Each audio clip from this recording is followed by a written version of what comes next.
Sometimes a garnish or cocktail's name is enough to get people to order it. And in this episode, we're gonna explore from 1937 a cocktail called the Cobra's Fang. Okay, so this recipe is from Don the Beachcomber in Hollywood, California in the 1930s. And when you open up their menu here, you get to the Cobra's Fang. You can see that the glass is ornate, but there isn't really a super fancy garnish. But be sure to stay to the very end, because I'm going to show you how to make an incredible garnish that will go on top of this, that will tell the Cobra's story. It's the story of the Cobra. Now, my name is Spike, and on my other channel, I've made over 200 tiki cocktails in my home tiki bar, The Breezeway. On that channel, I've done interviews, home tiki bar tours, traveled to some of the most incredible commercial tiki bars, but on this channel, it's all about the recipes. So, join me making tiki cocktails with Spike. Tiki Cocktails with Spike. Okay, so for this cocktail, we are going to be using these ingredients here. We're going to be using grenadine. We're going to be using falernum. These are both from Liquid Alchemist. There's a coupon code in the link below if you want a little bit of a discount on Liquid Alchemist stuff. And then Passionola. We're going to be using Passionola also. This is a brand new product on the market now. You can get this from passionola.com. Orange juice, lime juice, Angostura bitters. And then we're going to be using Cobra as well as Hamilton 151. Now, if you don't have Cobra, you can use Myers, you can use Hamilton Pot Still Black, just about any like lightly aged or dark Jamaican rum. And then as far as 151, I think you're pretty much either tied to Hamilton 151 Demerara. Maybe you could use Plantation OFTD and then Lemon Hart 151. So, okay, let's make the cocktail. Okay, we're going to make everything in a mixing tin, and then we're going to measure everything out. We're going to start with the fruit juices, and if you have the capacity to squeeze your own fruit juices, I would highly, highly recommend that. Everything's going to taste better. It's a little bit fresher. It's a lot bit fresher, actually. We're going to start with 1/2 ounce of lime juice. 1/2 ounce of orange juice. Again, squeeze your own fruit juices if you are able to, because it'll taste so much better. This is all fresh squeezed, fresh from my backyard. We're going to do 1/2 ounce of falernum. This new falernum from Liquid Alchemist has like a really nice like bouquet to it. It's very light. It's not as heavy as a lot of the falernums as far as like the character of the scent. Yeah, it's nice. It's a brand new product by them. We're gonna do 1/4 of Passionola. Ooh, little cork pop there. Fruity. 1/4 ounce. We're gonna do a dash of grenadine, and I'm just gonna do an eyedropper here. Like 1 eyedropper pull. We're going to call that a dash. Oh, man, that is tangy. Be sure to use the good grenadines too, because they have the really bad stuff at the supermarket. Unless they have Liquid Alchemist there, then it's good stuff. Okay, then we're going to do a dash of Angostura bitters. 1 good dash there. It's kind of a heavy dash, so let's hope that doesn't ruin the drink. Okay, we're gonna get onto the dark rum here, and the dark rum, just 1/2 ounce. And this recipe was in the Passionola book that you can get on passionola.com. And it kind of surprised me because it's kind of like not a giant drink, like as far as a lot of ingredients. Sheesh. Okay, and then 1/2 ounce of the 151, right? It's like, well, where's all the alcohol? I mean, there's alcohol in the 151, but like, you kind of expect at least 2 ounces. That's like a normal cocktail.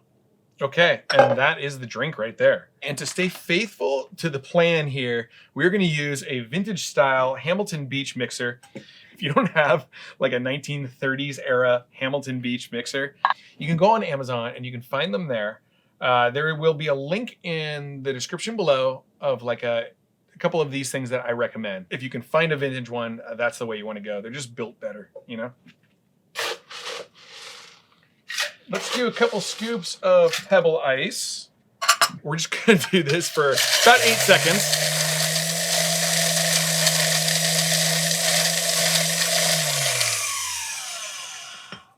Okay, and let's remind everybody that the drink presentation was kind of like this. It's almost like a fluted Pilsner kind of thing. So I don't have anything exactly like that, but I do have this most beautiful glass of all time. And my buddy Bob from Oceanic Arts sold me this. Yeah, and I think he sold it to me for like $5. If he didn't just give it to me. It was the last time I ever saw him alive, which is very sad, but he and his business carved and created a lot of the stuff that's behind the bar.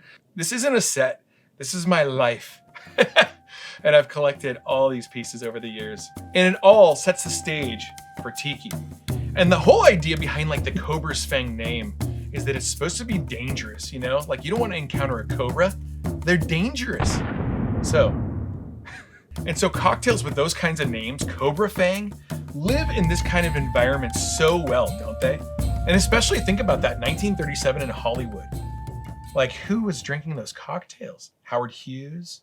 Mamie Van Doren, maybe? That might have been a little early for her, but you know what I mean. Okay, let's pour the cocktail into this. Oh, look at that. Let's top it off with some pebble ice. Very, very nice. And now the garnish. And if you make this at home, you should probably make the garnish first because this might take just a second. Okay, let's grab an orange here. And what we are going to do is we are just going to peel this orange.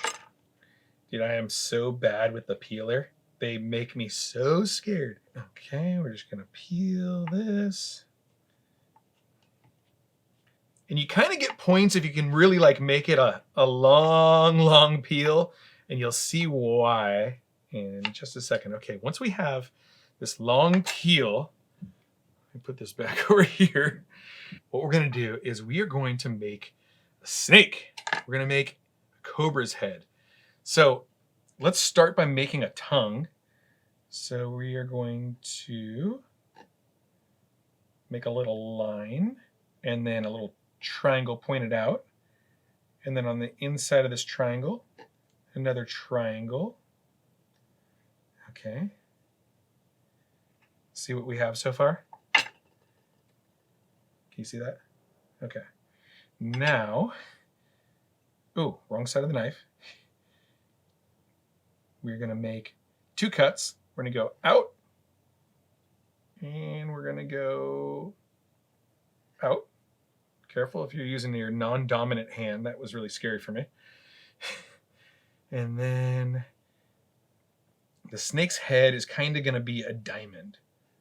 So we're gonna go like that. And we are going to go like that. Okay, do you see what we have so far? Okay, there's a diamond. And then what you're going to do is you're just going to go for as long as you can to make the snake's body. Big old long, slithery, snaky snake. And give it a little turn. Ooh, look at that. Okay, let's get rid of this. Then go like this. And I don't know if people can actually do this in commercial tiki bars, because like how long would this take? Unless you spend all morning making snakes. And then, woohoo! That was actually really scary. I did that kind of aggressively. Okay, there's your snake. But what about the eyes? Dude, the eyes. I've got an idea. This is not my idea, actually. I've seen this before. Hold on. Okay. I got some whole cloves. Now, if you take these cloves, grab 2 of them, and then we are just going to, we should probably cut some slits for them, huh? Just like kind of poking at this thing. Okay. Dude, look at that. Creepy snake guy.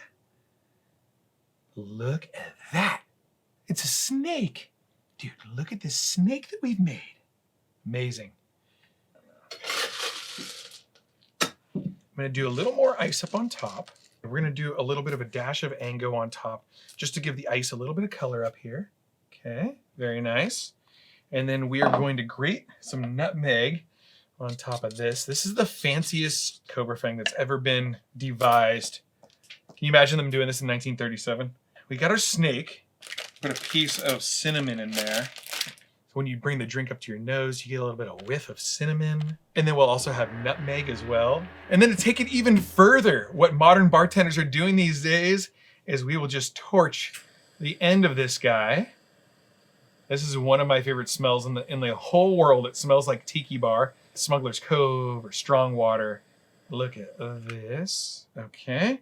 So we're gonna have a smoking thing in the back here. We're gonna do a red maraschino cherry on a vintage Don the Beachcomber pick. And then the snake head.